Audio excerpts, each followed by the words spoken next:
continuamos con el programa, ya pasó nuestro audio de Mariano Quiroga y continuamos con el programa. Ahora la tenemos en comunicación a nuestra compañera Celeste Díaz dos Santos desde el Boquerón. Nos va a contar sobre la soberanía y seguridad alimentaria. Cele, ¿qué nos puedes decir de estos conceptos? Hola Cristian, buenas tardes.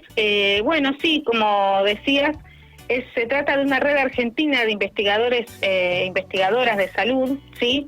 Donde ellos hacen un informe tan importante ahora, no en la pandemia, sobre todo, sobre la soberanía, la seguridad alimentaria, sus ventajas y desventajas, pues son dos conceptos diferentes o desde dos perspectivas diferentes, ¿no? Sí.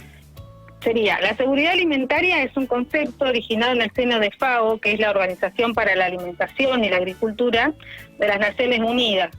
Ellos lo ven a la seguridad alimentaria como una forma de poder comparar a los estados y naciones en relación a la situación alimentaria de los países miembros.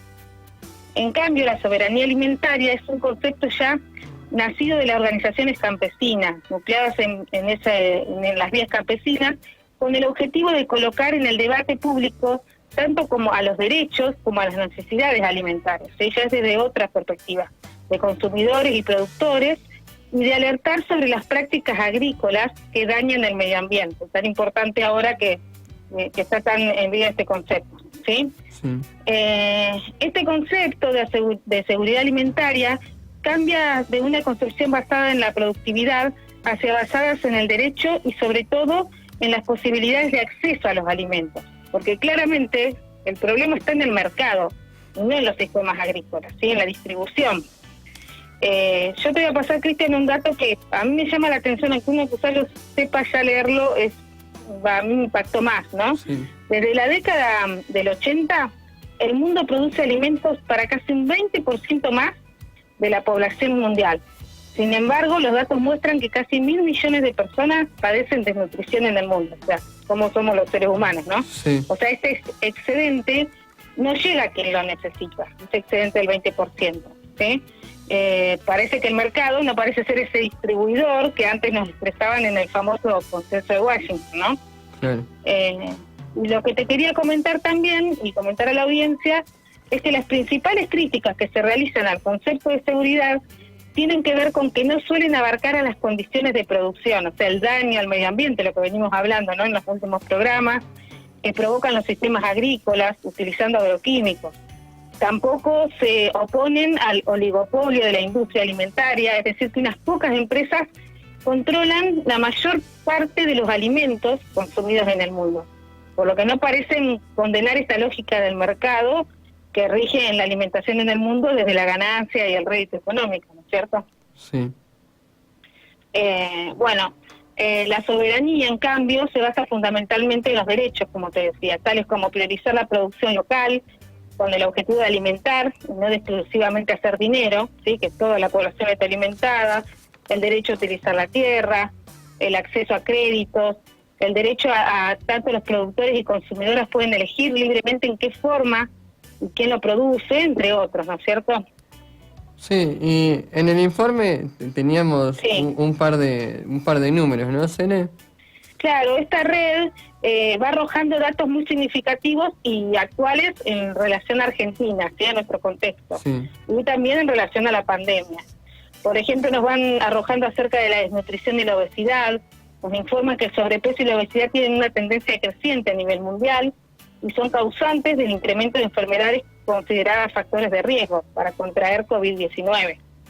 A nivel global, el número de adultos obesos era de 671 millones en el año 2016 y de adultos con sobrepeso de 1.300 millones, mientras que de niños y adolescentes con obesidad, 124 millones, y niños y adolescentes con sobrepeso representan 338 millones. O sea, hay 2.000 millones de personas con inseguridad alimentaria y 820 millones de personas que carecen de alimentos suficientes y padecen hambre. O sea, el hambre en el mundo lleva 3 años sin disminuir, así que ahí tenemos un 20% de excedente, pero el hambre aumenta en vez de disminuir. Aumenta en ¿cierto? vez de disminuir. Después, también van arrojando datos de la obesidad, la prevalencia del sobrepeso, que es del 36,3% y la obesidad del 25,3%. O sea, estos valores muestran el exceso de peso como un factor de riesgo prevalente en la población y que en muchos casos se relaciona con un acceso dificultoso a una alimentación saludable. Acceder a una buena alimentación es una parte indispensable para pensar en procesos de atención de la salud integrales que permitan construir modos de vida saludables. Por eso es muy importante este informe que han hecho, ¿no? Y fortalecer el vínculo entre productores y consumidores. Productores y consumidores, tal cual. Sí. También en relación al aumento del consumo de frutas, bueno, ahí es un poco más optimista, ¿sí? Como que ya la gente va cambiando los hábitos alimenticios. Los hábitos de consumo. Por ejemplo, claro, de acuerdo a una encuesta del INTA, se incrementó un 7% el consumo de frutas, hortalizas, se aumentó también el uso de cereales y derivados, de lácteos, por sobre la disminución de snacks y disminución de esa comida envasada o congelada, ¿no? Eso ya es un dato mejor, ¿no? La población va tomando esos hábitos. Pero bueno, y según un relevamiento de UNICEF, a nivel país, 28,3% del total de hogares había dejado de consumir algún alimento por limitaciones en el ingreso, y en villas y asentamientos el porcentaje llegó a 45,3%. Eso es. Y otro dato que estudió la provincia de Buenos Aires halló que el 73% de los niños no consumen las 5 porciones de frutas, verduras recomendadas. Hoy en día acá, yo lo pienso desde mi familia, sí. es muy difícil. Aumentó la verdura y la fruta en este último tiempo bastante. Muchísimo, como para poder darle una familia de 4 hijos o 5, ¿cómo hacer? ¿No es cierto? En esto. Sí.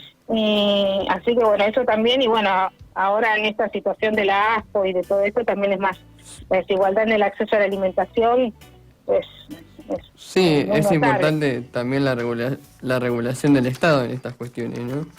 Exactamente, ¿sí? Bueno, y así nos van brindando otros datos, que bueno, en relación a la desigualdad en el acceso a la alimentación, ¿sí?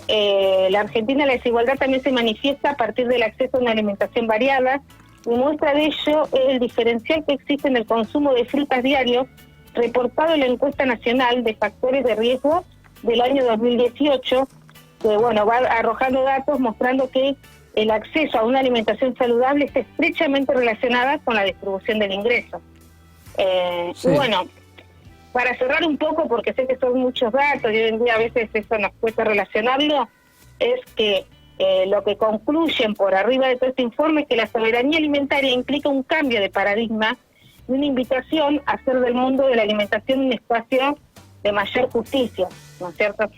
Sí, importantes reflexiones e importante informe para compartirlo.